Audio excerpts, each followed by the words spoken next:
But to me, Europe is a continent defined by Germany, Italy, France, Denmark, the Netherlands, Norway. We can go on. All the wonderful nations of Europe, each nation with their own culture, their history, their background. When I traveled between France and Germany, I knew it because I went from the mark to the franc, and there was a border, and they stamped my passport, and that was pretty cool. Then they created this fake thing called the European Union, and it has destroyed European identity because there is no European identity. We see that in Munich as we speak.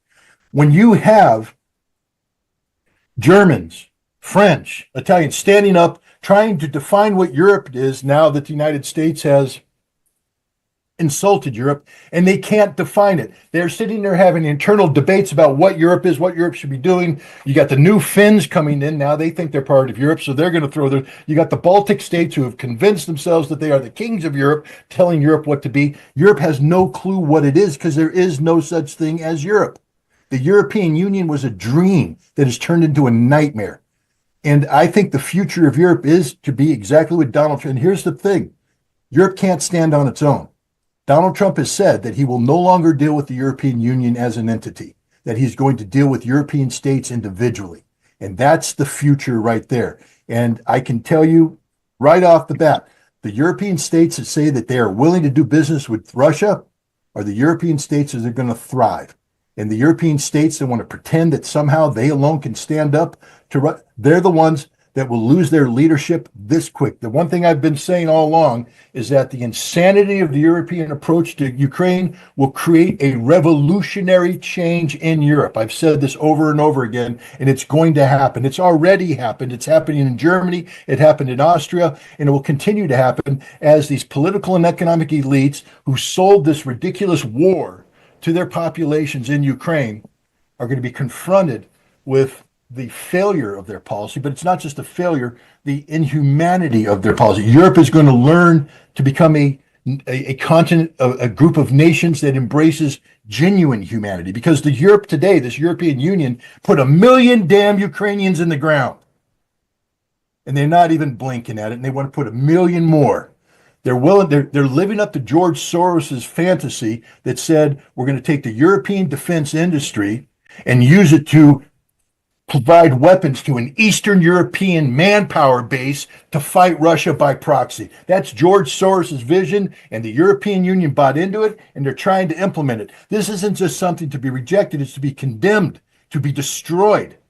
And thank God Donald Trump's going to destroy it, because this is an embarrassment to humanity, this thing called Europe. And thank God it's going away. I believe it's going away really, really soon, because it can't be sustained. They have an emergency meeting in Paris.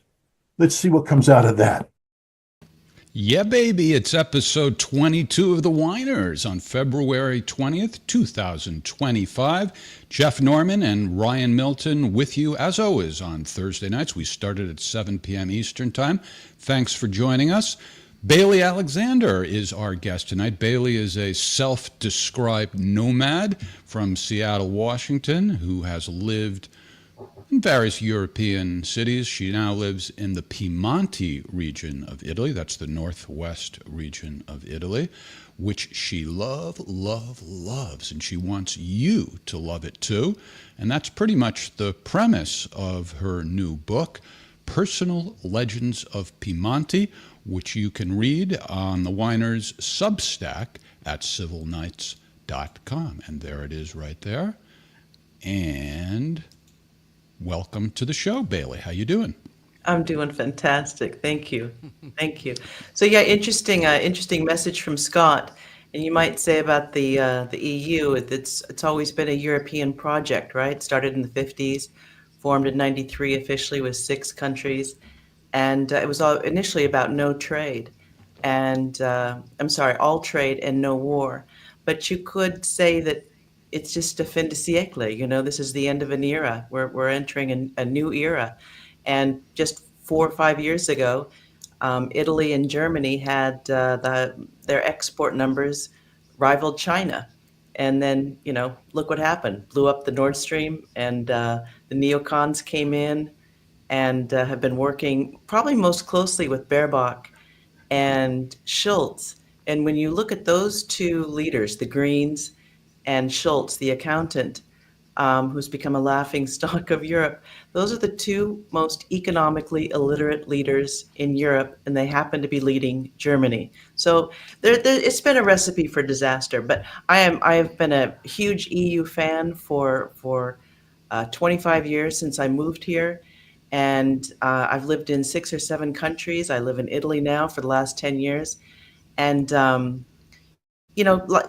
only thing that changes is, I mean, there's just constant change. Everything is fluid, and as we all know, we're living in just an extraordinarily chaotic time. So you had to shake it up. I mean, we had a podcast called A Couple of Euros, and A Couple of Europhiles, and we've been waiting for 10 years for Europe to go on its own. And it just, now it is. I mean, we've got 100,000 troops over here. You guys have 100,000 troops over here. And every single German I've spoken with, every single Italian, they would love to see the backside of those bases. So, there's lots of different perceptions, and I certainly I have a lot of respect for Scott, but hopefully we'll get to this, but I can speak from Europe. We'll get to everything, baby. Just have a couple of sips of wine, kick back. This is all very interesting, but the most important thing is, what kind of wine are you drinking tonight, Bailey? Oh, so this is a great Piedmont Chardonnay, Nouveau. Very light. But I did bring a bottle of Barolo. This would set me back about €13 here because, Piemonte. But I do want to correct something. I live on Lake Garda. I lived in Piemonte for 7 years. I was going to ask you, actually.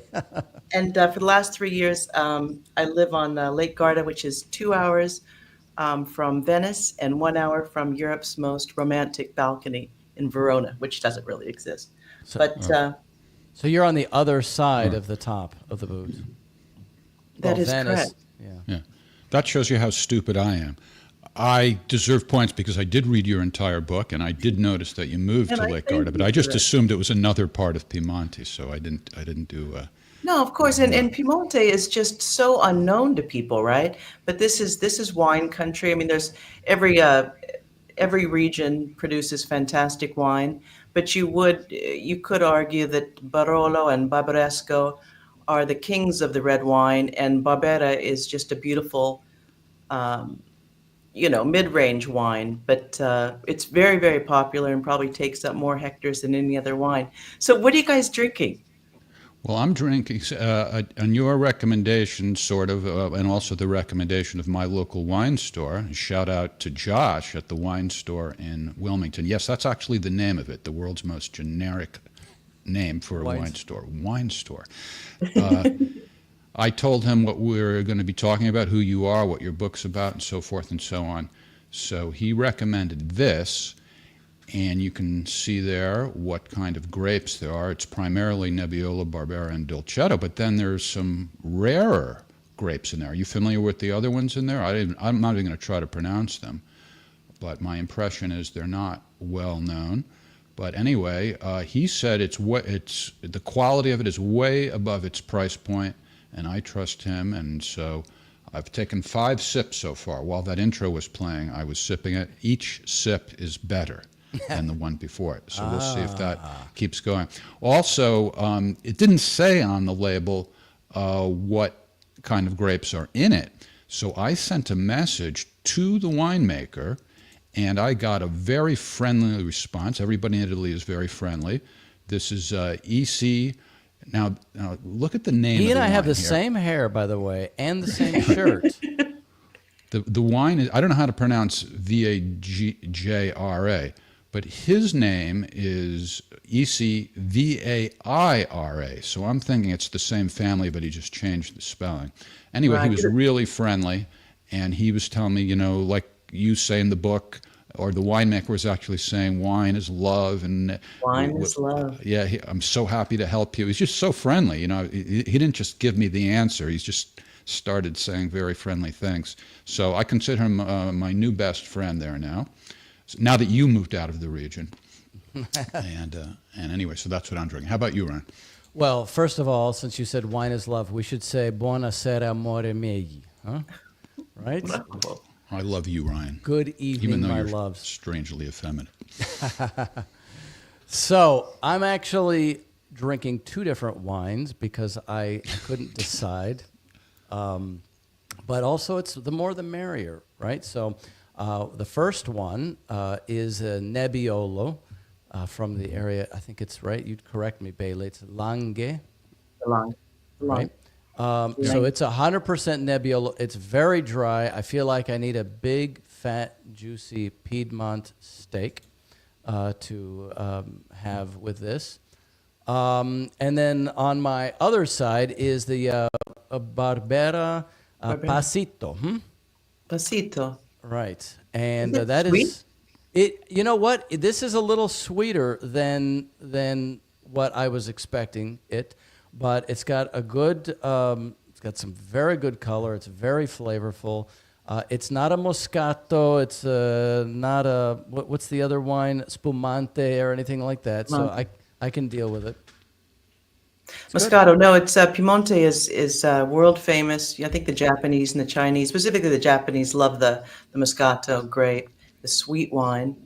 And now here's a phrase that I thoroughly agree with because I lived in Paris for 3 years and I used to drink a lot of French wine. Half my husband's family lives there. So there's a phrase that goes, French make wine to taste and the Italians make wine to drink. So, I recommended Dolcetto. Nebbiolo, do you gentlemen find it's just very drinkable wine, very, very mild wine? The Nebbiolo is very mild. But it's got it's got a tannic dryness to it. That's why I say it could go with a number of different things. Maybe some nice salty cheese, potentially. No, that's You nice. use that word mild more than once in the book, and I think and also in your emails to me. And I don't know that I've ever heard of it. She wasn't used talking as about such a you. No, as such a favorable adjective, because to me mild is like almost boring, but clearly that's not what you mean. You mean it in a very positive way. What do you mean when you say mild, and why do you like mild? I think they just have the most delightful effect because you think of the cappuccini, right? The cappuccinos and the lattes, they're so mild. The food is so mild. Nothing is picante, nothing is spicy. There's 7 or 9 ingredients that go into most Italian recipes. Unlike the French, I love the French food, but they cover most everything with sauce. And that's beautiful and it's very satisfying. But there's something about the Italian wine and the coffee and the food that is it's just so delightful, but it's calm, it's mild, it's just like they're saying, piano, piano. Everyone thinks of the Italians as so operatic, they're just so over the top, but they really always try to keep the temperature down because they want it to be, just mild and nice. So I guess that's interesting you say that though, maybe the adjective. I just think mild is like, I don't like spicy food. So some people love Well, spicy. I know that the hallmark of Italian food is that they don't make it, they don't over-season it. They use very fresh, natural products. Yeah, it's basil, parsley, a couple of other, herbs. And then, in Piemonte, it's mostly, and I was so pleased that Ryan knew about the Piemontese beef, which is world class. It's the best, some of the best, well, some would say the best beef in the world. But of course, this is always subjective. But the beef is absolutely fantastic. So you don't see as much fish up in Piemonte. Here that I live on Lake Garda, it's all fish. I just had fish tonight for dinner, so it's fantastic. Actually, I was going to ask you about that on the beef because in your book, in some of the interview, they were describing how beef has been going away in that region, just giving way to all of the vines and wine growing. Possibly. Is that true? I don't know. So I don't know that that's true. I'm just asking kind of as a question about that. And just to go back on the beef, I had a friend who is a surgeon in Western Pennsylvania, and on his 9,000 acres, that's all the beef that he raised was the Piemonte beef. The Piemontese And- beef, that's fantastic. Are they letting these creatures live just to produce milk? They're not killing them to eat them? Oh, I just said this is from Rocaverano because in one of the chapters I interview Fabrizio, and he makes the world famous Robiola cheese, and it's actually the goats that make it. And he's so funny in the interview. You don't know in the interview, but he and my husband France, they're just laughing throughout the entire interview. But it's, he keeps saying, we don't know how we keep beating the French every year, but we do. And it's really what this book is about. It's about how, and I've already had 2 English people read my book and send me messages because they love Piemonte so much. Piemonte is quality over quantity. Like when you think about these wines, right? It's surprising that Piemonte is a large region. It probably produces the majority of Italy's finest products, but they don't actually export the majority of the wine. And that is because they're all family-owned vineyards and they're just focused on quality. But it'd be very surprising for me if there was less beef, only because the Piemontese they can feed themselves. You're never going to have a problem with food or wine or anything there because they can. Italy is an agricultural powerhouse. So everyone's thinking, well, Germany's going, but anyway. So that is actually something I was thinking about because in the beginning of the book, you're talking really about the herbalists and the interviews with these herbalists. And I just definitely fell into this mindset of going out there, maybe barefoot, looking for the fungi and the other things that might go into an evening meal. And some of these, so very kind of bucolic sense that I had about it, quiet. You talked a lot about the neighbors, the distance between the neighbors, and how the relationships and the festivals. So, but then I also thought, in contrast to that, the industrial side, and so I have family. They're over in Milan, and they are industrialists. And I thought about Fiat because you were talking about both. Actually, one of my favorite parts of the book was the discussion with Luigi, the owner of the car Luigi repair the shop. mechanic, he's fantastic. The mechanic, right? Hey, hold that thought. Somebody's on the line calling from Italy. So if they're paying for the call, let's not Giuseppe. make them wait till. I don't know. Let's find out.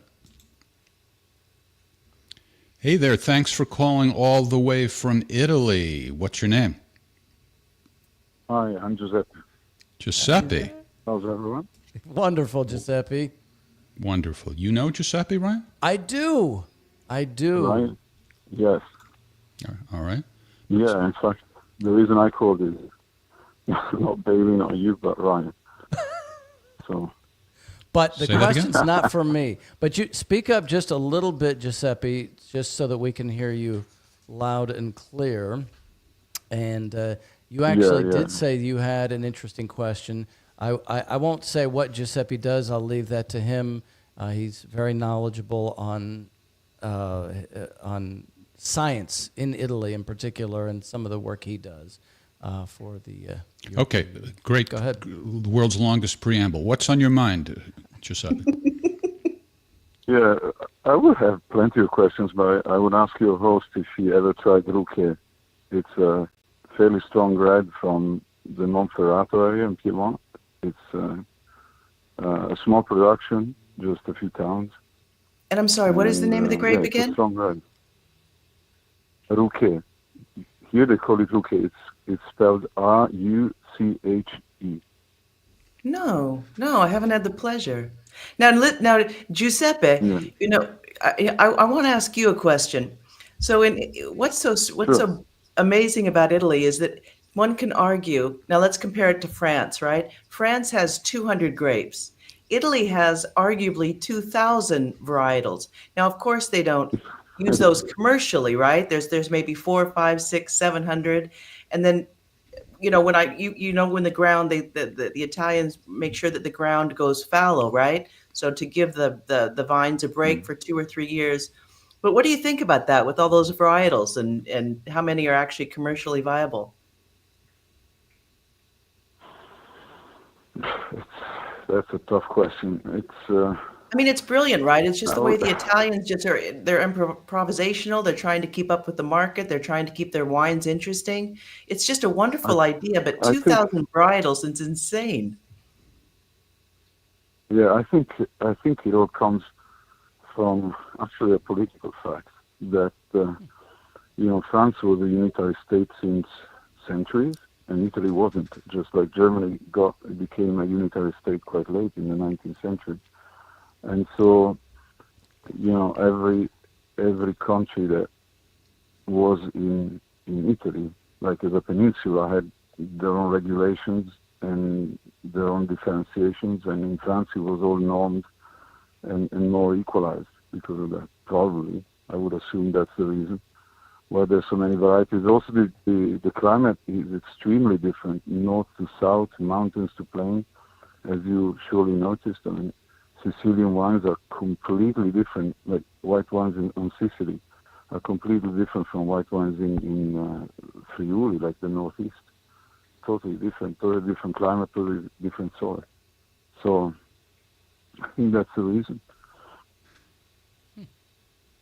And the Italians just want to make it fun. They just want to keep it. They just want to. I just think it's a wonderful way they deal with the market, and they just keep things fluid and Yeah, fresh, and they play with the ingredients. This is something, when you think of the French, they generally adhere to a classic recipe when they're making their food. I mean, one could argue they play around, but with the Italians, they're constantly playing with the ingredients. They're constantly changing things, and it's just very improvisational. I just find it's a very important cultural reality of Italy, and it's wonderful. It's refreshing. It makes yeah, it fun. Giuseppe, did you say what part of yeah. Italy you're from? I missed it if you did. Look, I grew up in Milan, really in the city, and now I'm in Piemonte, in the okay. northern part of the Novara province. That's where you have Lake Maggiore, Lake Orta, those lakes. Beautiful. One of our regular fans, Valley, says your voice is too sexy for the whiners.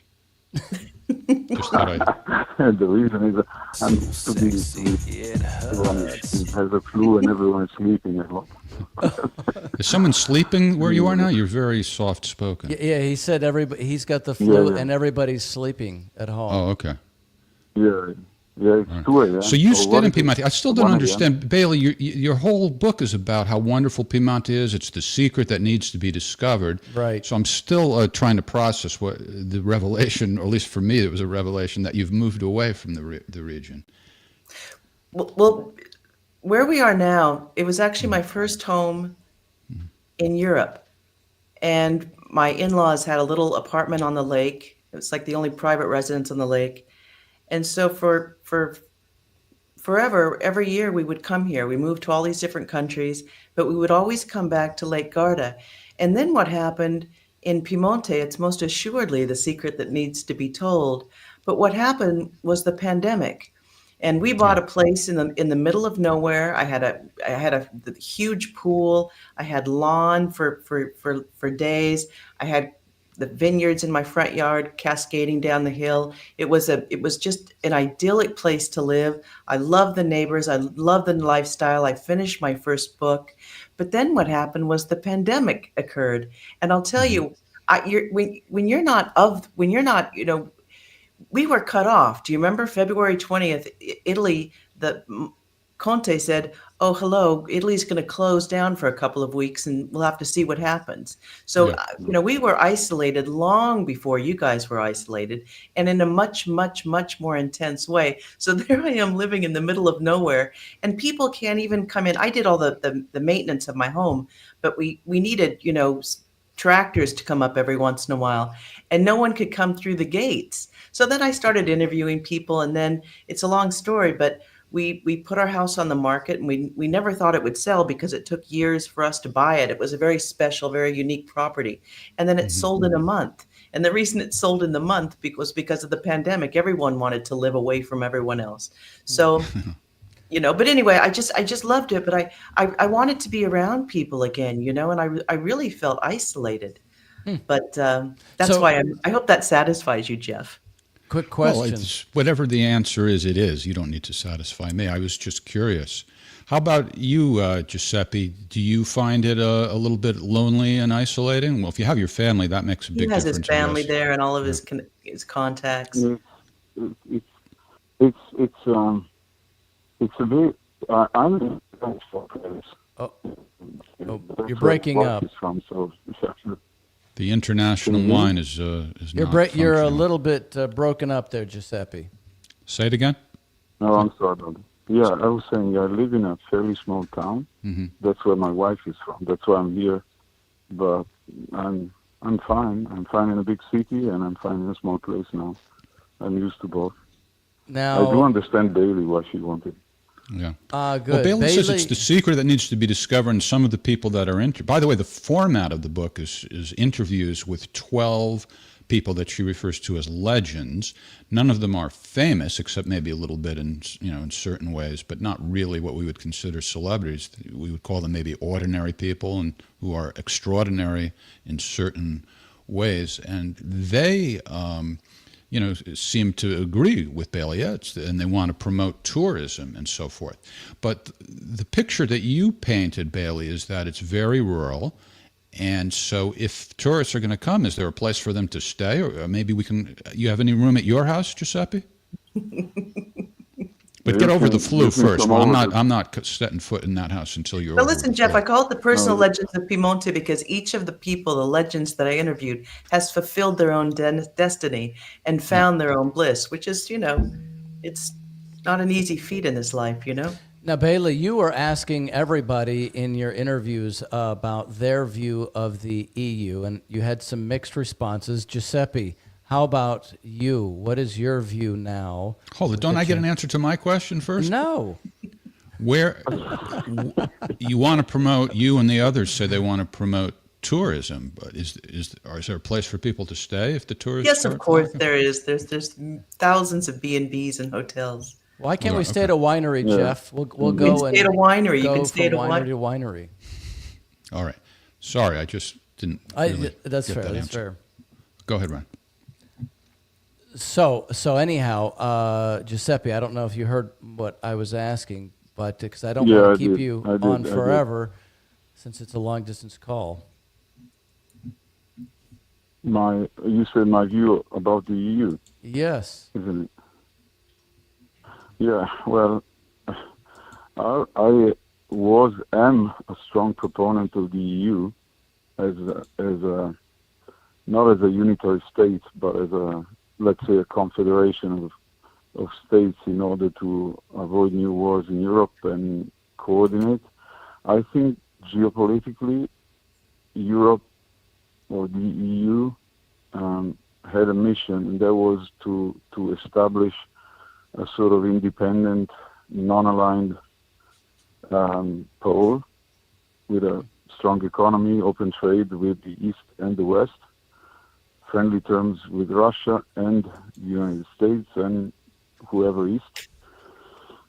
And it failed, unfortunately. It failed. I think you started seeing cracks and failures from, do you remember 2002 when Germany and France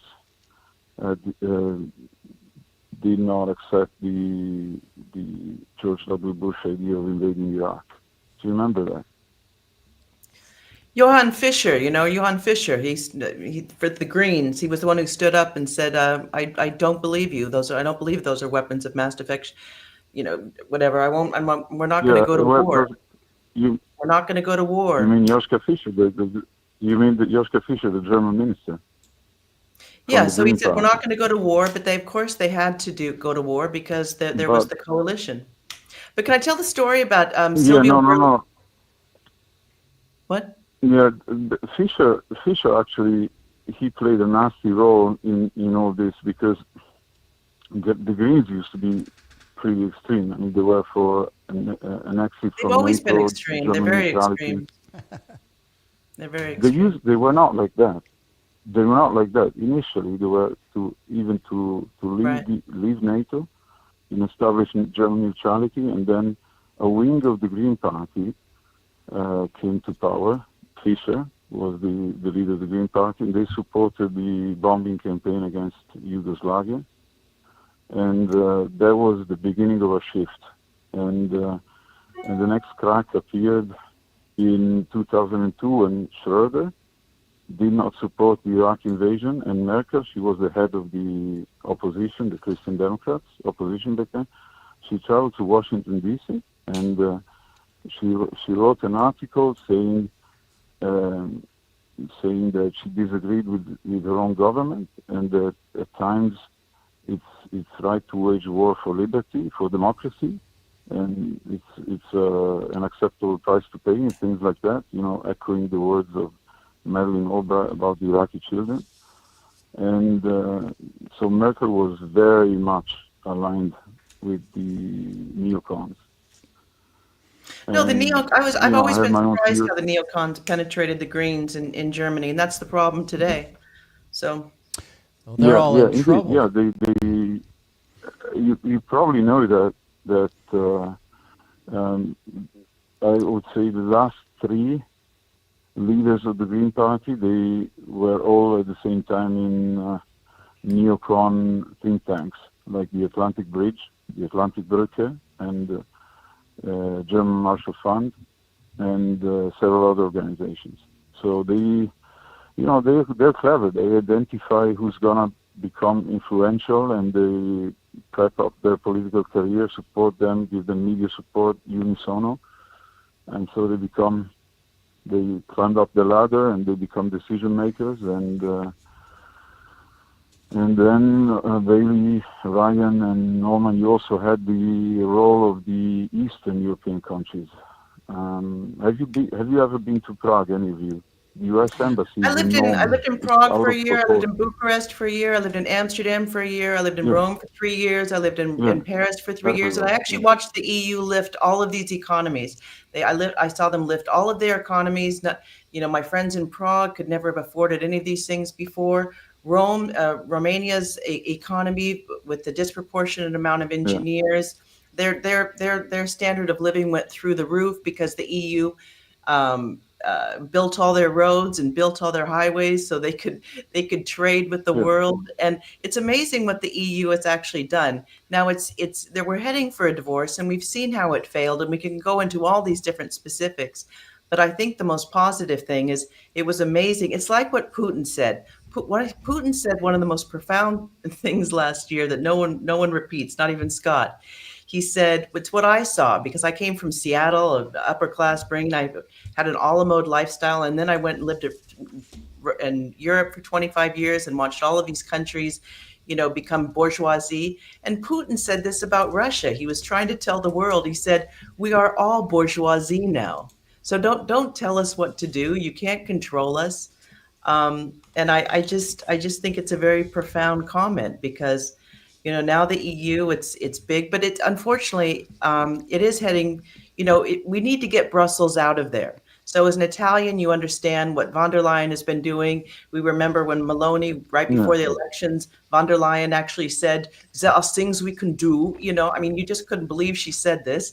And then she's been smearing Meloni ever since. And Meloni's a Under friend indictment right now, but she's going to be fine. And you know why she's going to be fine? Because she was mentored by Silvio Berlusconi. Berlusconi was best friends with Putin, and in 2003, when he went to the White House with George Bush Jr., George Bush Jr. said, "What are you going to do for me, Silvio?" And Silvio said, "You know what I'm going to do? I'm going to play the piano and sing to you all night long." So he did. And then Laura Bush, when asked, "Who is your favorite world leader?" she said, "Silvio Berlusconi." And the reporter said, "Why?" And he said, "Because he's the only leader that ever came to the White House and never asked a thing of George." So there's something about Italy, there's something extraordinarily independent about these 20 regions. And I think that Meloni is positioning herself in a major way. And she said, we've got to follow Trump, because Trump has an agenda. He's going to bring peace. He's going to get rid of this war, which the Americans started. It's not a European thing. The Europeans had to follow suit. And Giuseppe knows, listen, the U.S. government killed Aldo Moro. He was the prime minister of Italy. Europe is terrified of America. And Gore Vidal, we've had, there's only been 5 years when we weren't involved in a hot, cold, or warm war. you said, right? The big topic of today is you said, which is about all the coups we've been doing since 1950. So anyway, I just think Italy is fantastic. I think the EU was fantastic. I think Brussels has ruined it. Von der Leyen, I have no idea where she's just a secretary, and her job is to go around and get consensus. And what she does is she goes to all those countries that Scott calls sovereign, and she goes and she uses them and gets them all excited. Estonia, all these countries that hate Russia, and she uses all of those countries to build consensus to say we've got to go to war with Ukraine. Don't tell me the Italians wanted to go. Don't tell me that the French and the Germans really No, wanted. That consensus is Bailey? fake, Bailey, isn't it? It's Bailey? fake.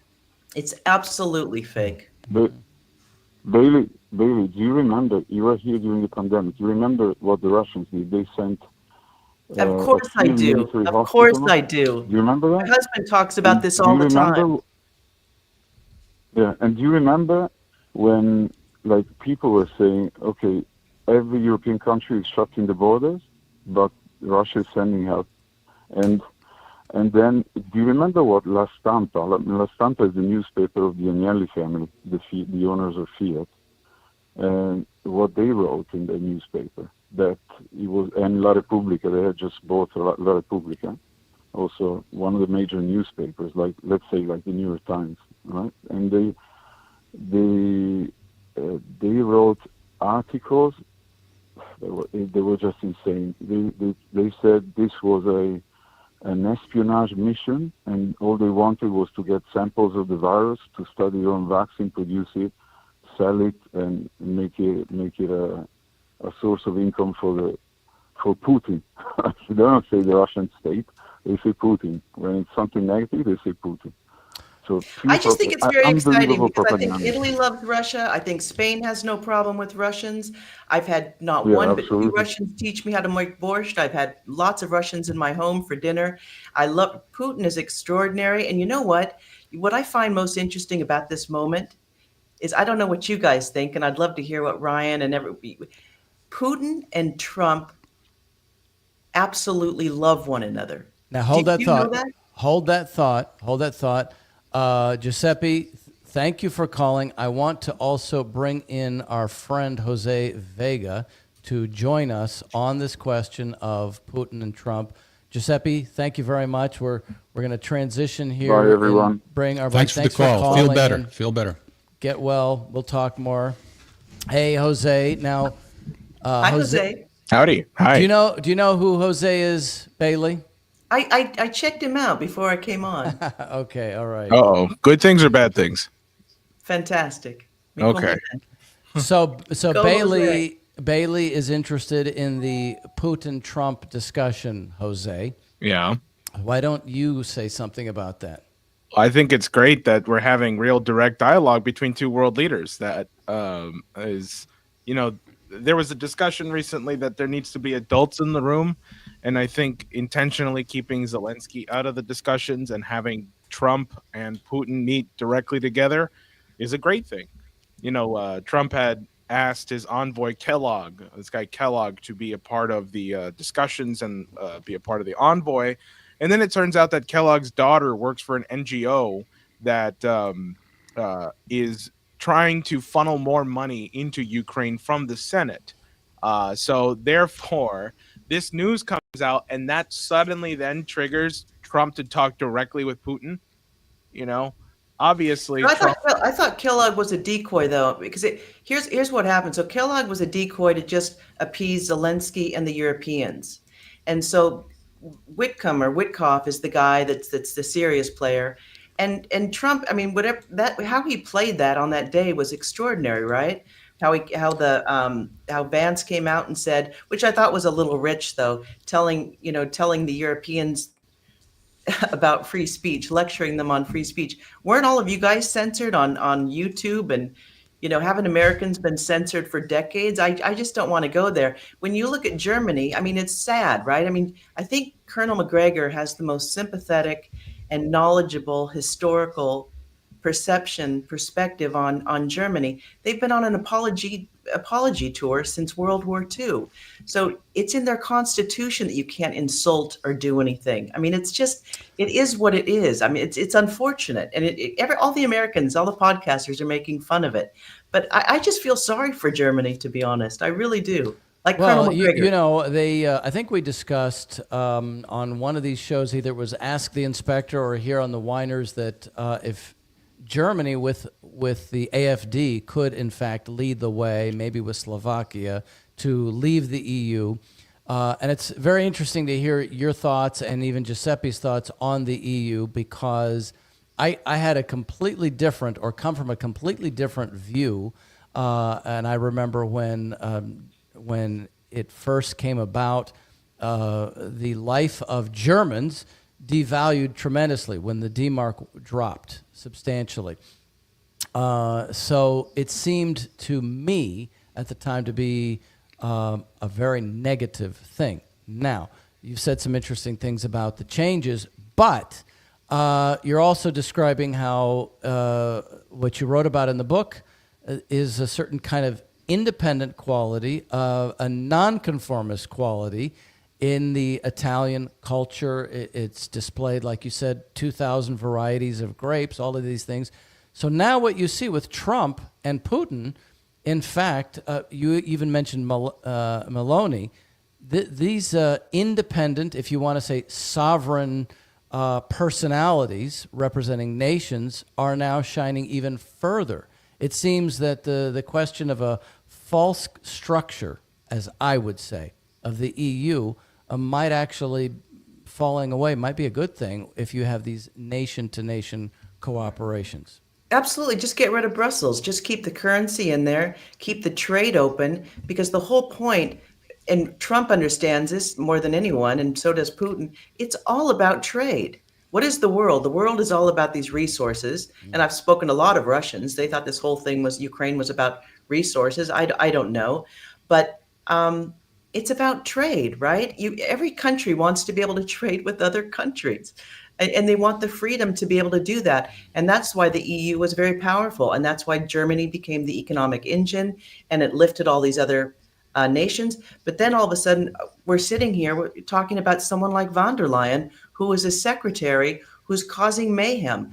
And she's under indictment. She's a criminal. Zelensky's a criminal. Rutte, who's an ex-cosmetic salesman, is a complete idiot. Yeah. So you've got these silly characters that are just yapping all day long. I mean, we've seen, doesn't it just kind of come to a head, you guys? The last 3 days, Zelensky has just been bonkers. It's just insanity, right? Yeah, and So the book all of you this also stuff say is just coming to- one of the guys that you interviewed, he said, I don't know who runs Italy now. He's talking about these globalists. It's Just the to what you're globalists. saying. It's the globalists. It's the military complex. And you know what? Trump doesn't make any money off the military complex. So he has no problem with going after him. He's actually disassembling the deep state. And the neocons were a huge part of that, right? So this is an extraordinary thing to watch. But you guys you talk about, did all of you guys serve? No. I went to military university. I was going to serve, and Wow. I did not. But I served different ways, maybe politically. Jeff, did you serve? No. So what I find interesting is that this new group that for 5 years, when Trump was out of office, it could be argued, but this group has been getting together and trying to figure out how to do this if Trump won. And Trump won, and I'm talking about dismantling the deep state apparatus. What's so fascinating to me, looking across the pond, is that these guys, what's different about these guys is they're so upset. And I left. Remember in 2003, Iraq war, everyone said they're going to leave. I actually left. So what all these guys are saying is they are so mad about these wars, as is Scott Ritter. They're so mad about all the lies and all of their friends being killed that this is one of the things that is energizing and instructing. Do you understand what I'm saying? Am I sounding semi-intelligent about Yeah, this? yeah, yeah. This is a very different group of guys. Trump's older, but the guys Hegseth, right? Hegseth and all these guys, normally I wouldn't be so crazy about, but it's Pat. fascinating. They hate war. And they have a completely different attitude. And the neocons, as we all know, it's just a pathological hatred towards Russia. And I grew up with it, right? We all grew up with Cold War, hate Russia. Yep. And 25 years after meeting all these Russians, having them to my home, I feel completely different. And then just exposing myself to all of these different countries that have taught me so much about cultural realities and lifestyles. So I just find it fascinating what Trump is doing. And what's more fascinating is when Trump and Putin and Jose, I think we need to ask you this. I find the most interesting thing about Trump and Putin is that they genuinely like one another a lot. That's probably true. I see it. Don't you see it? Well, that's probably true. I mean, I can't speak for the It's hard to tell. The personal relationship between What's the the two of them. giveaway? But I think the thing is that Putin knows how to deal with a guy like Trump. The unpredictability, this sort of kind of rash. Like he'll say one thing at one moment and then he'll do something else as another. Putin Well, knows that's exactly. been up until this point. The last 3 weeks has been very methodical, very Well, but planned out. that's how it's got here. I mean, this whole thing. It might with just be Kellogg- more like the absence of absurdity, meaning that maybe they are very fond of each other, but whether or not they are, they're the leaders of the two big superpowers, and they should be talking to each other. Yeah, but look at what we're seeing coming out of Trump, calling Zelensky a two-bit comedian who swindled the United States. I mean, where these statements. I was completely shocked, as was my friend Robert, who was like, wow, Trump is actually coming out and telling the truth about what this war in Ukraine was, and even remember, Trump is vindictive. And remember, Zelensky was the one who wouldn't stick up for him for his impeachment. That phone call was about Trump's impeachment. So He screwed it. He screwed himself this week. Zelensky is done. He's now. done. He's He done. blew it. He blew it. Stick a fork in him. He's done. what I would say is like, well, then now, the question that's really going to define the Trump presidency, because he's doing this so early in his presidency, is what now? What does the future of Russia, China, the United States, and Europe look like? And obviously we're seeing this sort of trilateral committee coming together with the United States, with Putin, with Xi Jinping, with Trump, where they're coming together. They're saying they want to mutually reduce the military budget by 50% in each of their countries. But, what is the future supposed to look like now? See, now this is where being a statesman actually matters. It's one thing to pull us out of the war, right? Like, great job. Look, Trump is Good point, Jose. Good point. might actually be able to bring peace to, Ukraine, to Russia. That's great. But I'm not very hopeful of his statesman-like ideology or his, his way of governing is art of the deal. And we're seeing a little bit of this right now with the U.S. is going to own Gaza.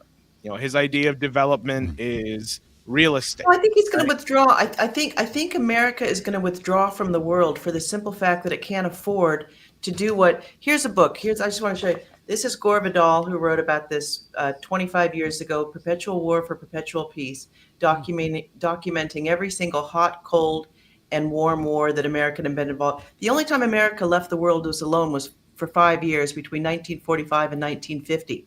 So you know what? Trump doesn't want to do that business anymore. He's a business guy, right? He wants to do business. Putin wants to do business. Xi wants to do business. That's what all three of those guys The have in Chinese common. definitely are that way, for sure. Well, But there do you may not- be a need for something outside of politics, like citizen diplomacy, which is the idea I wanted to bounce off of Jose, if I may be so bold. And that stemmed from Bailey's book, which made references to UNESCO, the United Nations Educational, Scientific, and Cultural Organization. Very good. And there are various locations in Piedmonte region that have been designated by that organization as World Heritage Sites. So I've, of course, heard of the UNESCO, but I'm not that familiar with it. So I looked it up, and I saw that their mission is to promote peace and security through education, science, and culture. And I thought, well, that's kind of what we do. I mean, wine is love, and so this is where our worlds overlap with wine and with Scott and all the geopolitical stuff. So I thought, well, I don't know about UNESCO, how practical that would be, but maybe we can create our own alliance of sorts. And maybe, Bailey, you could even get a couple of the winemakers on board to kind of bring this wine as love concept into the world of citizen diplomacy. And the whole purpose of Jose's regular segment with us is to address, ideas to make things in the world a little bit better. Usually he's the one that came up with the idea. In this case, it was me. So what do you think of that, Jose? Well, I think if you want something tangible, please steal this idea. Go to the consulate in your area, the Chinese consulate, the Russian consulate. Tell them that you want to start a district-wide competition in your school, in your school district, your congressional district, whatever. They have to write an essay about, the importance of relations between two countries. And the 10 winners of these countries, these 10 winners of these students will be given an opportunity to go to these countries. Now, there was a time in the United States history where Russian was a language that was promoted as a main language to study. This was actually done by John Quincy Adams in the early 1800s. He promoted that Americans should learn Russian. This was just something that was ingrained into our early education system before education was compulsory. But to be an educated man, you had to speak another language. And also the founding fathers were very well traveled. I mean, we had them going back and forth to France, back and forth to the UK, to Europe. And we even had ties opening up to China. There's ties between the U.S. and China going back as early as Ben Franklin. The thing is, you need people to have their eyes and their ears open to something completely new. Here in the education system, the best people learn now is maybe Spanish. And I mean, that's okay. It's a maybe too. And it's a maybe, right? But, you need students traveling to other countries. You need them studying other cultures just as much as they're studying their own history. That is the only way you can actually cultivate a real lasting peace, is if people are going to see the Brunelleschi Dome in Italy, and trying to study why this is such a majestic piece of architecture that took hundreds of years to build, right? Or if they go to the Cologne Cathedral in Germany, or if they go to the Great Wall in China, or they go to the Kremlin in Moscow, they need to have these world experiences and study them and understand them so that you can really cultivate a sense of world citizenry in a young person, so that they grow up and they're entering into this world of geopolitics, and they're able What age group do you have in mind, Jose? I think you should probably start them when they're in middle school, 12 and up. That's perfect. When they reach the age of reason, that's perfect. I always heard the age of reason was 7, but I mean, no, who knows where it is with I thought it was 12. 12 is definitely the age of reason. But look, to what you're saying, Jose, and this idea of the regional competition. I mean, that's how I originally was selected to go to Russia in high school when I was 17. When you became a KGB agent? When I became a KGB agent, they brought me my badge and everything. But it was through some form of academic work, and I didn't know that was the result of it, but that I was invited to participate. And then at that time, I had to raise the money for the trip. I had to go to Rotary societies and various other organizations, the local newspaper, Arizona Republic at the time, and have presentations about before and after the trip. So I think what you're talking about, to Jeff's question, this idea of the citizen diplomacy, I mean, this is like an explosive idea that should absolutely take off. Well, yeah, but if we're talking middle school, we got to bring their parents too, so we can get the wine element. These kids are too young to drink wine. Maybe we should say high school, because I went into high school, and I do think, though, what's the drinking age in Italy, Bailey? Yeah, that's a good question. They drink when they're 13 or 14 at the table. So wine is not. It's just a different experience. It's more family. It's family, responsible. right? Responsible they sip drinking. it, right? They sip a little champagne. They sip a little wine, and That's in Mexico. But what's too, the Bailey. official age? Like if you go to a restaurant or a bar, what's the official age? or they don't, or they pay no attention to the. I don't think they would pay attention to it. Oh, okay, all right. No, I love this idea because this is very profound. Because then what you're doing, and I actually like Jeff's idea, Jose. No offense, but because when you're a little bit older, you're a little bit wiser, and you'll absorb a little bit more of the experience philosophically. But it's what you're doing is you project, because Americans specifically, you project less and you would absorb more when you've gone someplace else, right? Oh, that's very true. I mean, I also in China it's baijiu. You got to drink baijiu, not wine. That's the thing you got to drink over there. But absolutely, I think especially, I'm with it too. High school is definitely the age you should be going. I got to go to China at age 25, or Wow. no, age 24, when I was invited as a part of a delegation of the Schiller Institute by the All China Youth Federation. And I mean, boy, was I glad I did it. I mean, I just learned. I went to the equivalent of Mars, basically. I've never been outside of the country. That was the first place I went to, and like, I was really happy to have that experience under my belt and say, like, yeah. And it you know what? changed you, right? It changed you in some way. I'm sure the Absolutely. Russian experience to Jeff changed him in some way. Yeah. And having that experience when you're 17, 18, 19 is like, you need these kind of experiences because they stick with you for life and they help you understand your worldview isn't the only worldview out there. That's right. There's people out there who think completely differently than you do, and you can now have a richer appreciation for it. And just one thing, like if you're here, I'm privileged to live in a place like New York City. I mean, it's well, privilege may be the wrong word, but I have, You're surviving in New York City. If you like it, it's perfect for you. Barely surviving New York City. there are all these different cultures. There are all these different languages. New York City is the melting pot of It's a the melting world, So they say. And it's so, I don't know. Los Angeles is pretty melty. no, don't do that. Don't do that. Don't try to, don't do that. No, I'm talking about New York. All right. Oh, listen to this. And, Getting I this mean, rivalry. Qingdong has way more people than New York City does. It's like 25. Mexico City's 25 million people. That's right. New York City's 8 million on a busy day. Chengdu is like 20 million. Chengdu. I miss Chengdu. That's where I was. I was in Chengdu. But regardless, Well, New York's like, a melting pot, but LA's somewhat of a melting pot. I'm saying you I can mean, get some compared to say Duluth, you get some experience, living in a place like this, but it's not the same thing as traveling elsewhere, but it is a gateway or an access. And also, if you can't travel, read stuff from their culture, learn to love Dostoevsky or something, or No. Pushkin. I'm sorry. You can't learn to love Dostoevsky. You can only, he tortures you, but Pushkin you can. Pushkin, you You can may learn be to able love. to fulfill the Gogol? assignment, but not love it. Fair enough. Gogol, yes, Gogol. Or go watch some operas, some Verdi operas. Those if you want to study more Italian culture, read Dante's Commedia. Well, yeah. So that's what we're talking about right now is Italy. So Bailey, do you think the winemakers might get on board with this idea, and we can try to get a couple U.S. winemakers too to do some kind of, because they want to generate tourism anyway. This would be one. It's not like the only I'm way. not but quite it's sure I one way. understand the concept.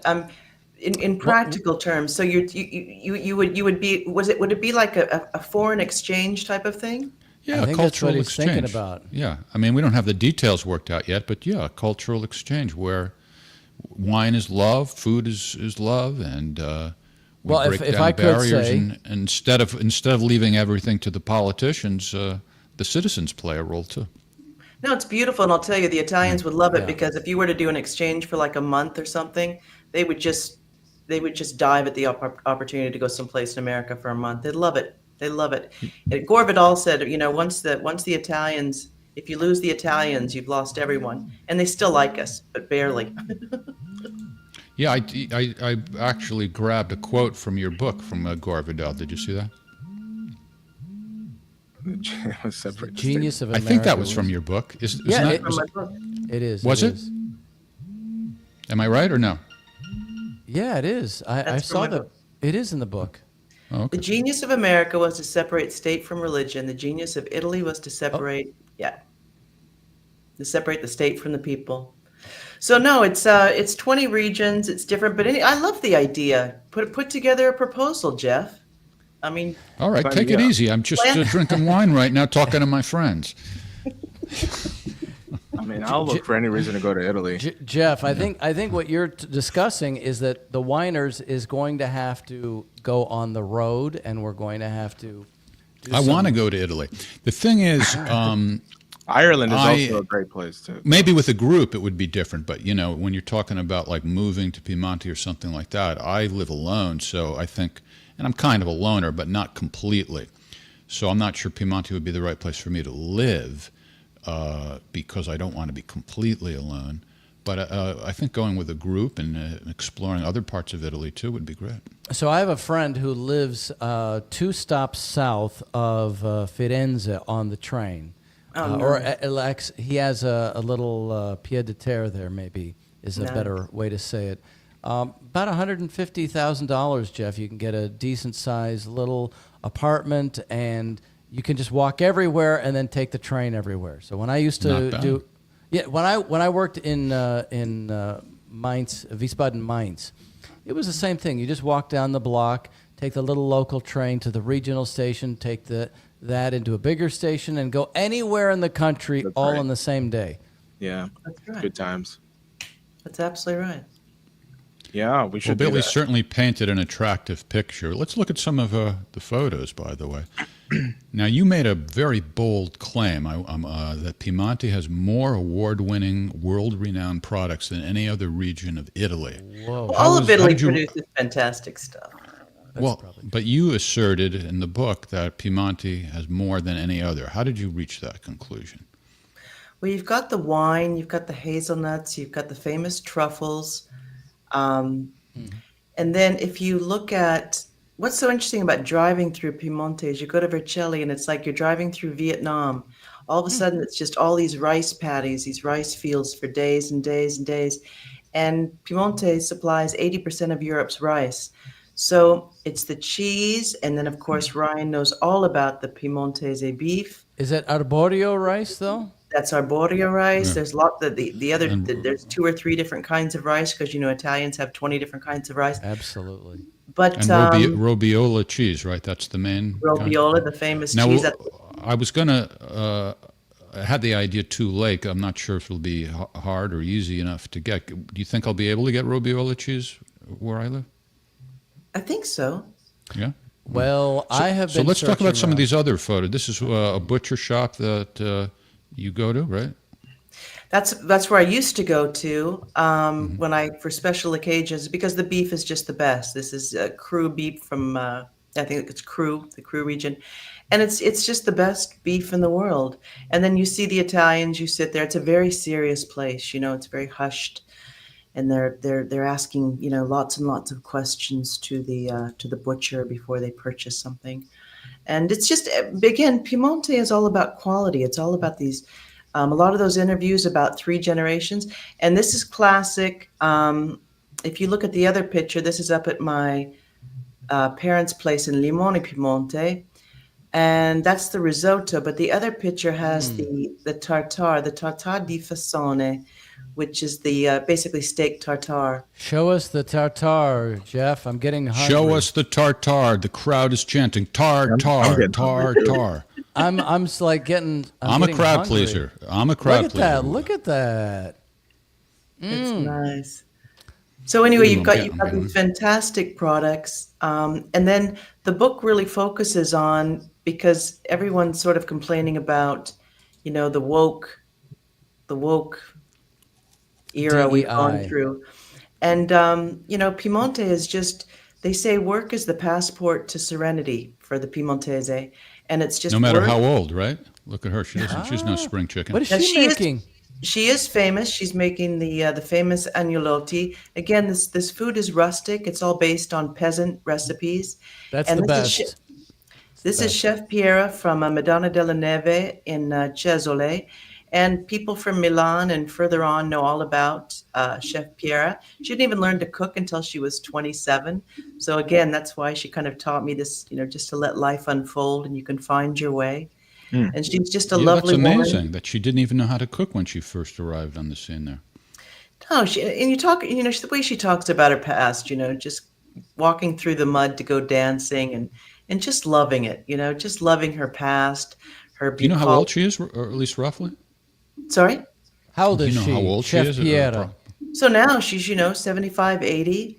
Oh, it's not bad. And Good for her. she's Good for her. she's Yeah, work famous. keeps. Why not keep working?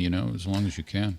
Now, I have What's a this? question about that. Go back one real quick. Very quick, Bailey.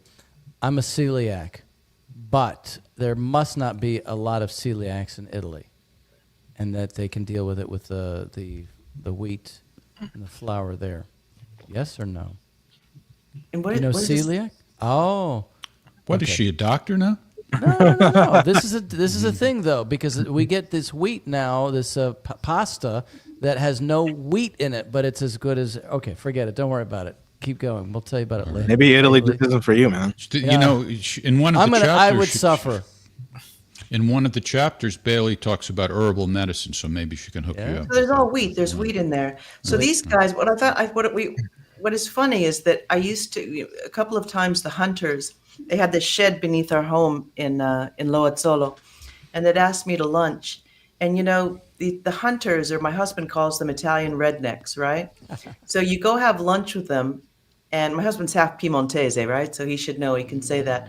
So you go have lunch with them. They've just killed the wild boar down there beneath the right beneath the floor down beneath, and they've stripped it, and some of them are making their own version of salade niçoise, and they're all drinking Barolo and Barbaresco. So that's an Italian redneck for you, Nice. It's just beautiful food, and of course, So what Ryan, kind of meat is this? What kind of meat is this? It's wild boar. Oh, wild boar. Okay. So it's just, and there's Luigi. There's your Is guy. that, is, Luigi. is that Luigi? That's Luigi, the car There we mechanic. go. The car mechanic. People should read this book because Luigi's story about how he stumbles into becoming an auto mechanic, and then I think it's a multi-generational auto mechanic business that he ended up taking over. Right. People should read it for that. This guy's But great. he loves his work. He's got his two sons there, Alessandro and Walter, as they say, Walter there. And he just loves his work, and he can fix anything. And And he's honest, and he charges a reasonable price. He charges no. It's He so can fix cheap. any car too. That's the most important thing. It's to find an honest mechanic who That's is right. reasonably I priced. replaced the priest. I had a priest, and then I replaced him. Well, with he Luigi. said, you can go to the dealership and you'll pay much more, but and they, for fine cars, BMW, Mercedes, but Yeah, this well, that's guy, he always can true, fix yeah. anything. So RSFO in the chat. This is in the Piemonte area of Italy. Go ahead. All right, now is this rare or is this common to have a wine bar? I know that wine is a sacrament. I've seen that before, but an actual wine bar, I wasn't familiar with that. Is this a thing? Well, I think it's a perfect example of how Italians wear their religion lightly. It's a culturally Catholic country. They love Papa, they love the Pope, but they don't really care. And they wear, just like the Russians, actually, they wear it quite lightly, and they're pretty conservative. But it's a beautiful church in Barbaresco, right? That's nice. No, it's not normal, but it's a nice. It's not normal. Okay, I was curious about that. I like it.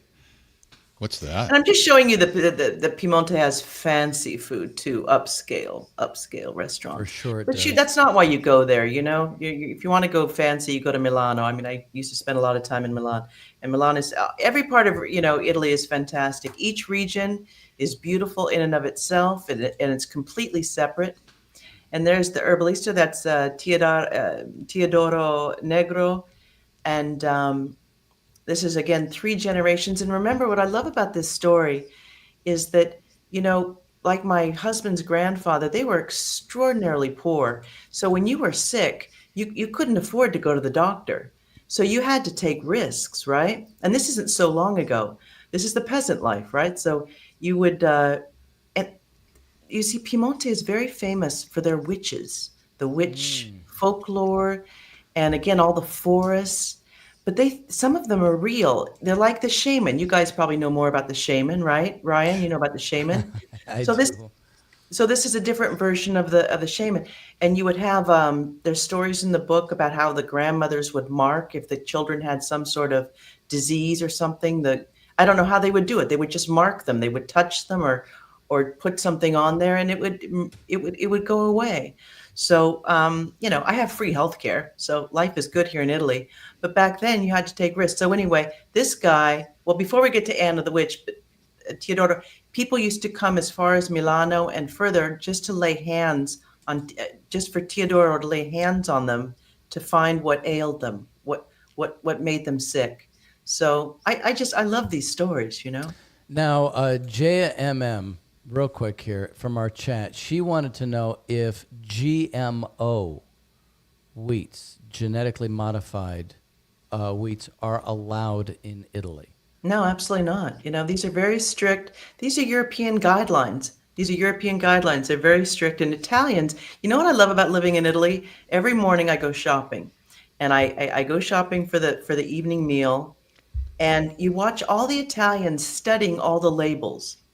I mean, they care about this stuff, right? I've lived in France. These are two cultures that talk about food incessantly. They talk about food all day long. They know about the vitamins. The kids, by the time they're 10, know everything that goes into what they're eating. And That's America's great. finally talking about it, right? You guys are all, America's finally talking about it. I'm so excited for you No, guys. that's the whole Do point. restaurants do special orders in Italy? Like if they have the ingredients and it's not on the menu and you ask for something, does the chef freak That's out a- like that's that's a- a terrible thing? That's a very Jeff Norman question.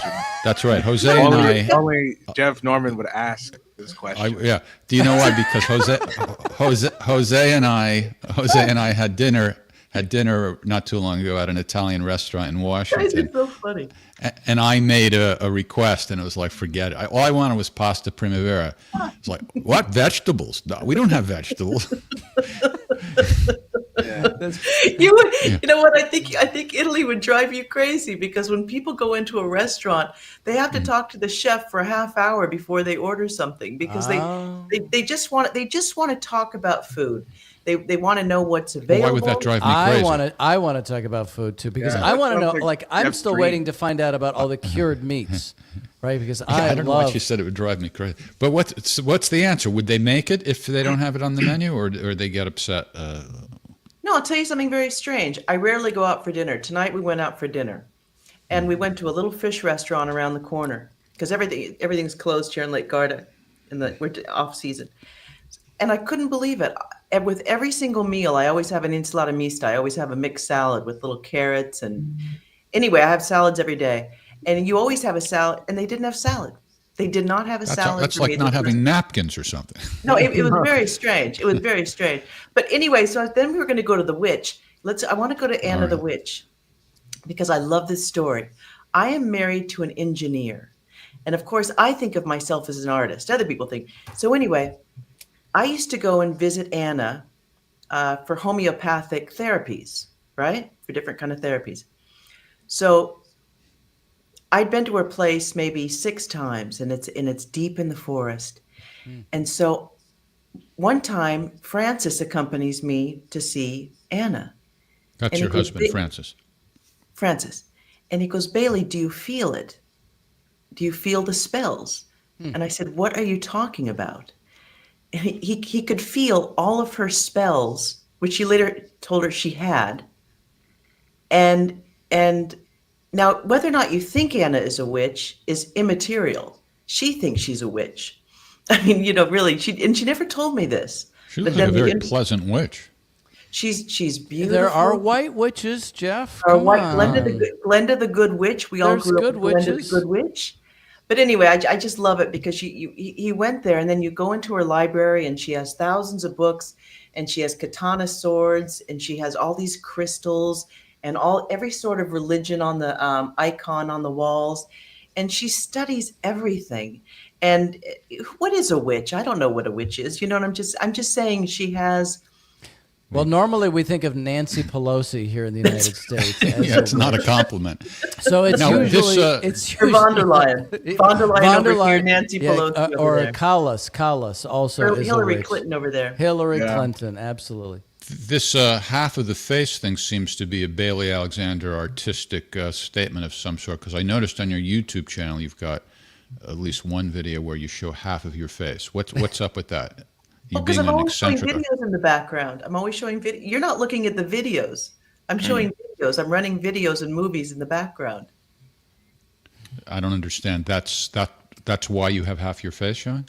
Because I don't want my full face in front. I want people to be Covering able it. to see the See it, all the yeah. photos and the videos instead of my face. See, here's the thing. If Trump and Putin succeed in what they are doing, and the Brussels types are dumped, and maybe the AfD takes power in Germany, Meloni in Italy in particular, what the changes we see with Slovakia, maybe we will return to this cross-cultural cooperation between East and West.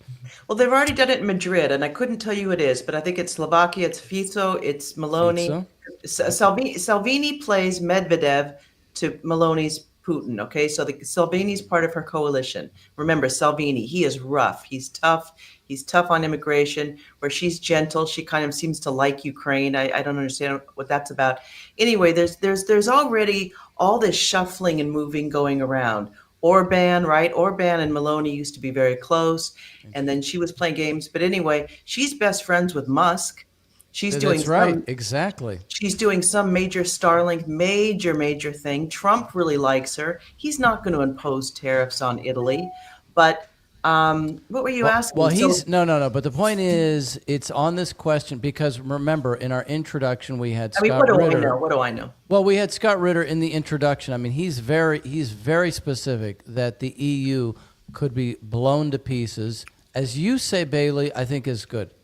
Brussels, because it is a bureaucracy that has imposed itself on the nations, right? It's a problem. So that whole thing could go if they stick with Zelensky and Zelensky's out, they could end up destroying themselves. I can see Keir Starmer going. I can see. First of all, I want to get something. This is only a Baileyism, so whatever. It's only my perception. But I went to the University of London. I studied in London. My husband went to public school there for 15 years. England is not Europe, okay? I agree. England has a little bridge to Paris, and they speak French very badly, and they know nothing else about the entire Europe, including Russia. And also, if you go there right now, you think we all grew up with hatred for Russia? The path. I don't want to go into the history of it. No, actually, Bailey, I've just been having discussions with people in the UK, and their pathological hatred towards Russia. What about free speech? Like if Jose goes and yells at some politician in Italy, does he have to worry about? They don't have a constitution, you guys. No. You're saying in UK. Now, what about in Italy? Right. What about in Italy? If we go to Italy and Jose yells at some politician, does he have to worry about being thrown in jail? You watch Italian television, and my Italian is awful, but if you watch Italian television, they're always swearing, they're racist, they're hilarious. Italy doesn't give a shit about anything. It's 20 regions, and Italians could not care less. Remember, they used to be an empire. They lost the desire to tell people what to do long ago. They just want to make money. They just want to take care of their family. They just want to feed their family. It's really kind of simple, and this is actually like a lot. When Scott goes on these crazy rants about what is a European, well, I can assure you, Europeans love to try. I have driven all over Europe. Europeans love to drive across the borders. They love to experience the other cultures. They love the common currency. Right? They love this. Whatever Scott says about, I don't know. I have no idea what's going on inside his head. But to me, Italy is completely Italian. Well, I think what's going on in his head. I think what's going on in his head is the super state that has asserted itself over the sovereign. Yeah, what's going on in his head is he wants to stay out of jail. I don't want to be too specific, but actually, Scott and I have been invited to go to Italy. It would probably be Rome. And we were talking about it today, as a matter of fact. That might calm him down. That's what came up in the conversation was whether or not he'd be free to say what he wants to say without having something happened to him, like what might happen to him in Germany, for example, which doesn't seem like a safe place to go.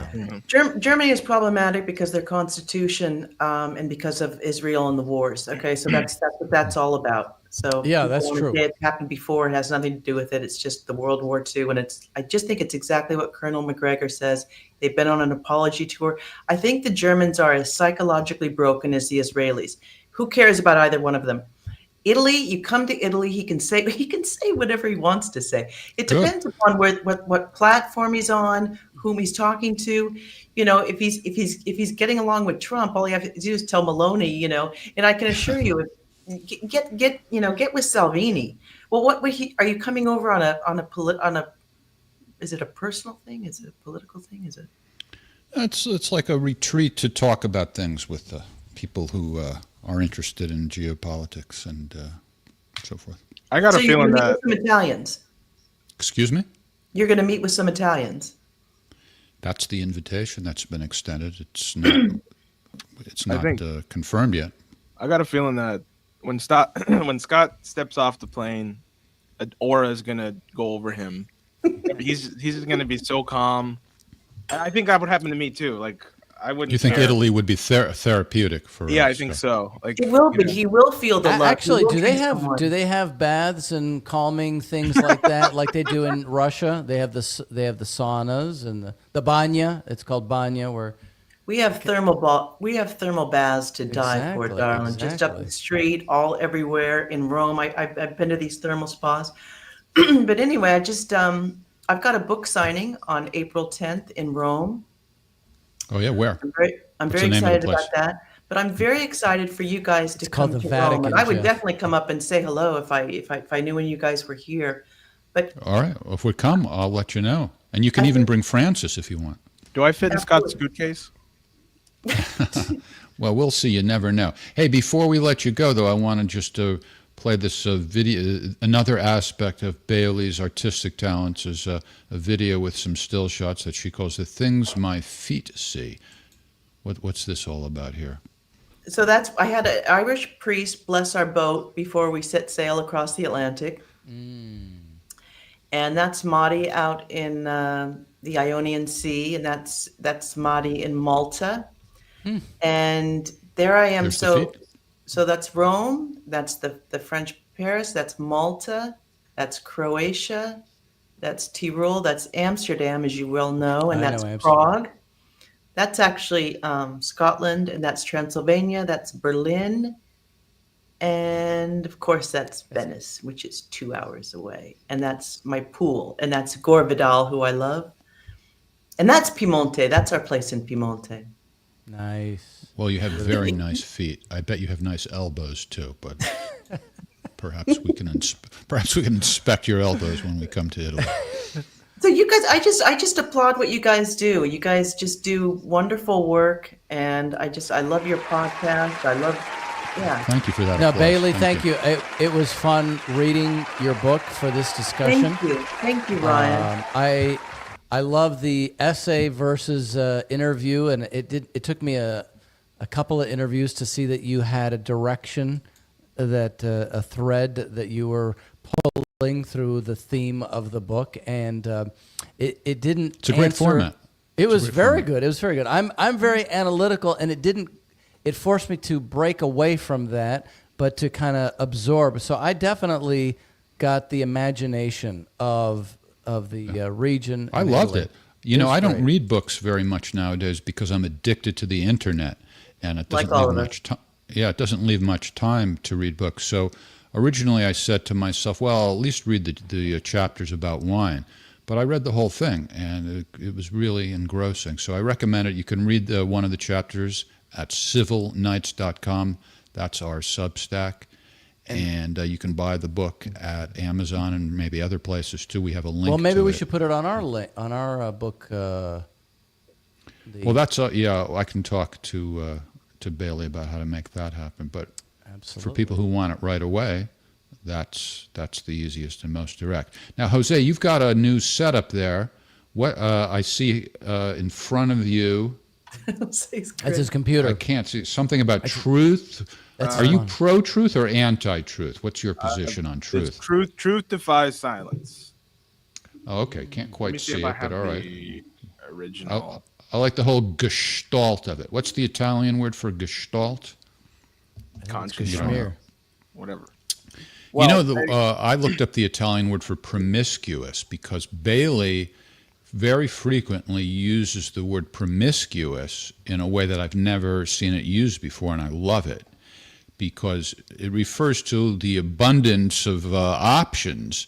And instead of like sticking with just like one particular kind of wine or whatever, you try different ones, and you keep referring to that as I make promiscuous. it It's a- sexual, yeah. My husband does it. Francis didn't like it. He goes, Bailey, I don't get this. And I'm like, I'm sorry you don't get it, but He I'm doesn't glad you get like it. it. Thank you, Jeff. it's not that complicated. I could see where maybe he doesn't like it, but what do you mean he doesn't get it? No, he just said he just didn't understand it. Neither did the Italian, and this is why the translation was so difficult. And the Italians love it, but I can't tell you how impossible the translation was because she didn't understand it. And But hold on now. I actually, this may surprise you. I loved it so much, I actually looked up the Italian translation. It's almost the exact same thing. Promiscua. Here it is. promiscuous. Did you download that and put it in your Promiscua? soundboard? But- No, I've got a promiscua? translator in my room here who. She's yeah, just been he's been waiting there with the microphone. For Yeah. an hour and a half. All right, that's enough. You fulfilled your responsibility. Be gone. Be gone. Well, actually, there was a word. Promiscuous. There you go. There you go. The one thing I was thinking about was this campanilismo that you were talking. And I would I wanted to know more about that word because I had mixed feelings about that because on one hand, it's like pride in one's own community, but on the other hand, it seems maybe a little bit cliquish and off-putting to outsiders. So You know what? it seems like It's very important you understand this, actually. Francis would tell me, Bailey, make sure you tell them this. Italians have no word for foreigner, supposedly, except for straniero. Straniero means, you know what it means? It means anyone who is not from your town. So Italians don't think in terms of, they're not nationalists. They think of their family, their town, and then their region, their province, and then their region, and maybe the Azzurro, right? The football team. But it's again, Italians are very funny. You can't, it's the opposite of France. Nothing is centralized. Yeah. It's Well, just they're much more loving than the French, I would say, to much strangers. more loving, much Very more warm. relaxed. very That's French why are in the, very uptight. And the French like to be sad. My mother died, and I actually went through what they call, Joan Didion called a pathological grief, which only means a complicated grief. And I moved through it, but Ryan's laughing. I think it's hilarious. Well, remember, I'm drinking two different wines at the same time. Yeah, and he's I not have laughing. My no, mother's he's death drunk. hilarious. Or was- just, I've heard of wine tastings like at events, but I've never heard of somebody doing it in their own house. that's it. I have two. So right, that's the Nebbiolo, and that is the Barbera. So I'm going back and forth. all by and- himself. He's having a wine tasting. But gotta there was do it one that Can I finish person. my Was thought, it? Ryan? Can I finish Yes, my thought about please, how funny Bailey. it was when my mother died? No, I so wanna anyway, hear. when I was living in Paris, and the best thing about when you're experiencing sadness is the French love to be sad. They love to be sad. They would prefer to be sad. So anyway, I'm just thinking it's funny. The Italians don't. That's want to an be interesting thing, yeah, because sometimes it's like it depends how often you like dwell. If you dwell on it too much, it's a bad thing. But if you just do it occasionally, I think it's a way to sort of feel human. You know I think what the French like to be tortured, actually. well, they do it too much, maybe. Now, there was somebody in the book who was an exception. Was it Masi, who was a little bit out of character with this, just sticking with the locals, and who was friends with the other communities too? You know what I'm talking That about? was Daniela, who was Okay. who wanted to get away from the Campanilismo, because what happens with the Campanilismo, when it becomes negative, the positive is it's pride in what they make and their town and their cheese. Because remember, every town makes something. They make chairs or cheese or wine or And something, they're right? known for it, right? Yeah. Exactly. So that's the Campanilismo. But when it's negative is that they will actually, go against the better instincts of doing something in their community just to piss off the next town. Yeah, So cliquish. That's what I mean. it's I mean, it's that's the word I cliquish. would use. That's it. But it's Yeah. it's Italian. It's Italian. Now, I think you were the only American in your town. Is that In correct? Lowestoft, I was the only one, and I'm probably the only American here. It's very strange. Right. Was that for the most part difficult, or an asset, or neither?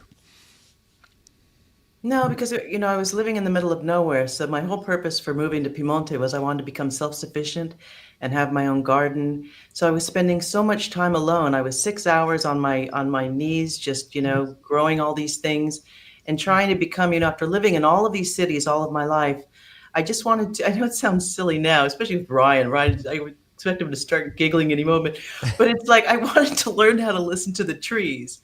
And Okay, okay. It reminds me of them telling me in Russia that, Ryan, take your shoes off. You have to go get in touch with the earth.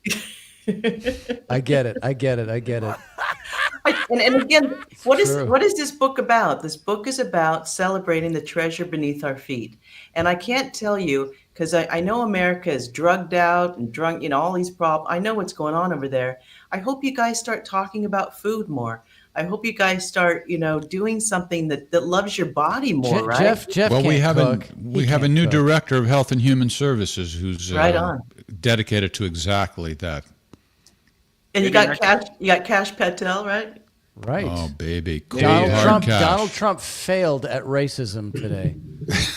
Jeff, This- Ryan, maybe next week we can I can start cooking while I'm live streaming with you Wait, guys. wait. Puerto Rican food? Yeah, cooking shows are big online. That Puerto would be Rican great. food. I'm sorry. Do you think I'm Puerto Rican? That's somebody in the chat was saying that. Someone in the chat was saying it. Oh, okay. You didn't assume wrongfully that You should have seen Jose's reaction when I asked if he was Mexican. Go ahead. Let's see if Bailey can guess. What do you think? What do you think is the All right, ethnic all right. There are- I don't origin? know. Ecuadorian. I know at this point, so I'm not. I withdraw from the competition. Here's my first book. I found out at 33. Forget What is it? Good What stuff. is it? Reading the Wait a subject here. second, I want to talk about myself again. This Please. is That's my a do it, non Bailey. sequitur. Salvadorian. If ever Do there it. was Do one. it, Bailey. For those Do wondering, it, it's Bailey. This is my Salvadorian. first book, and it's about how I found out when I was 33 that my father wasn't who I thought it was. And so it was Oh. fantastic. And so I found out I was part Basque and Oh. part Spanish, and my father was a Golden Gloves boxing championship, and he was best friends with Charlie Schultz. And it was just a trip to kind of have a shock like that. But it was wonderful. And you know what? I'm not alone. I think it happens to a lot of people. But anyway, I didn't know. I mean, I thought I was something for the first 33 years of my life, and then I find out I'm a little bit more textured. Bailey, do you like osobuco? Because that's one of my favorite. Oh yeah, it's good. Bailey, you are so textured. That's finally, the truth can be told. See, Bailey's Jeff, dead. that's the problem. You need to become more textured. I know. I'm so untextured. So if you go to Amazon with the link that we provided, that other book that Bailey wrote is also available there. And Bailey's Thank you, Jeff. website is Thank you, Bailey. Ryan. Thank you, Jose. Well, You let's guys just are also, great. before we say goodnight, let's also highlight your website, BaileyAlexander.com. That makes a lot of sense. It's your name. Makes it kind of easy to remember. BAILEY, Alexander.com. Well, thanks, Bailey, and thanks, Jose. Good job on the new setup there. Looking good, Jose. Did you notice Revolutionary. something? I kind of shaved the sides of my face too, and I just kept the goatee and the. No. Yeah, All right. that's all right. it's all right. Yeah, I did notice. I think you did. I like the clean cut. I did my hair today too. So That's a new haircut too, right? Or no? Or you fluffed it up a little bit? You Me have a or f- him? Yeah. You have a. I you. totally colored my hair today. Do you have a No, fluffer? it's just curly. What am I? That's part of being Salvadorian. Oh, You have curly hair. Ah, there it yeah. is. Okay. Okay. Let the truth be told. He's So- Salvadoran. Actually, wait, just real quick. Let me just show something here real quick. I wanted to. You were asking what my sticker is on the laptop, and I wanted to put it up right here just so people. Oh, can that's see what it is. I couldn't even tell. It's a sticker Yep. on your laptop. Okay. Yep. And if people want the sticker, you can Very good. donate to my campaign, and maybe I'll give you one. Right, and All there right. he So, is getting. did you know dragged Bailey out. Jose was a congressional candidate? Unfortunately, he didn't win. And have you declared your candidacy yet for the next election? I have. That's why I have the posters up here. All right. Oh, great. I loved your tweet. I read your tweet about the guy that said, complained about you and the whatever it was, and you go, "You twat, that was me." Oh yeah. I'm Paul Krugman. Quackademic. I call him a quackademic. Yeah. Oh, but actually, I think you need to use Bailey's word next time. It's a much better word. Twat. Yes. Textured. Jose is very textured. You know what? I think I'm going to have another bottle of wine here if we keep All right. going. All right. Hey, join us tomorrow night and Ask the Inspector at 8 p.m. Eastern Time with our favorite weapons inspector, Scott Ritter. Thanks to everybody. We'll see you next week on The Whiners at the same time, 7 p.m. next Thursday night. Take care, everybody.